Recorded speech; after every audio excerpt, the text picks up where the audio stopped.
Hey Sally and Denise, hope you're well. Thanks for making the trip over to see me this week. Really enjoyed helping out a little bit and taking a little bit of a look at your swing. Just thought I'd send this over to help you to practice next week in Portugal.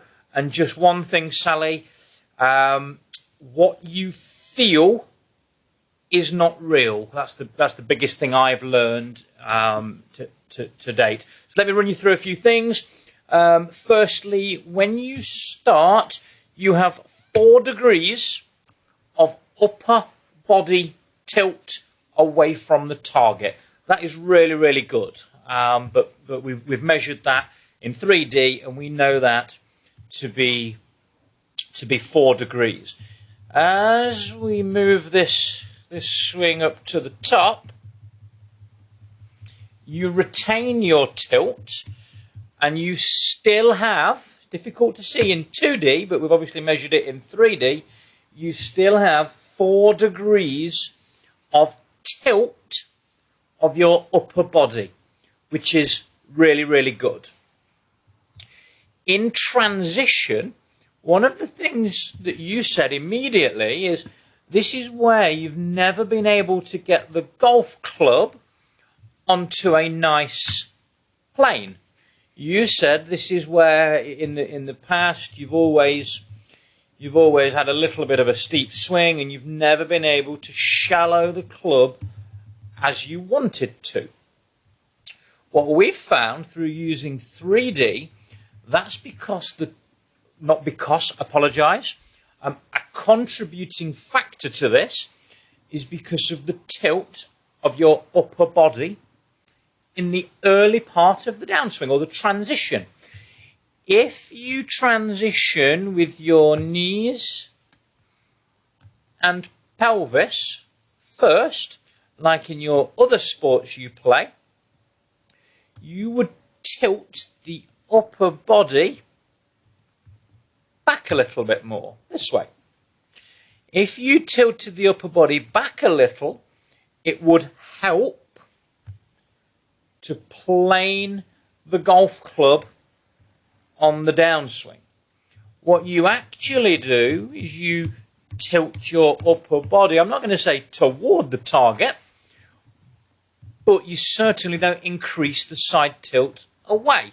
So for me, and this is backed up by 3D measurements, your upper body is too vertical. It's not tilted sideways enough. And that is contributing to the arms and club kind of coming a little bit steep. Now you'll also notice where the pressure is in your feet. Very much in your toes. 84% in your right toe, 93% in your left toe. So the pressure is very, very much in your toes. What we did through the session, we tried to give you the feeling that you were tilting back a little bit more. I've actually got just a little bit of an exercise that we worked on. So we tried to give you the feeling like you was throwing the med ball or forcing the med ball a little bit more downward. And you can see how the sequence of your body changes.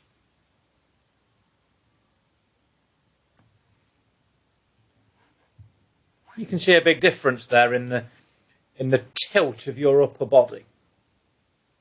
That will really help you to plane the club in early part of downswing. It will also help you to feel the pressure more through the middle of your feet. You were saying that as we was hitting balls. You were saying, I feel like the pressure is now more through the midfoot because of this transition sequence. It should also help you to feel like your arms can swing through to target a little bit more, whereas you were feeling that from this slightly steeper transition, the club was swinging low and left, and obviously when you get the face closed, that's when you get your big miss left. Sal, Denise, I hope this has helped. If there's anything else you would like any help with or any clarity on, please just give me a shout. You know where I am. I'd love to get some feedback when you hit some balls. It's probably not going to happen overnight, Sally. So hang in there. Don't let it disrupt your game. You're obviously a really good golfer. Don't let it disrupt what you're doing. But in the back office, on the range, and on practice rounds, just do a little bit of work on your sequencing, and Denise will help you all the way. Cheers, guys.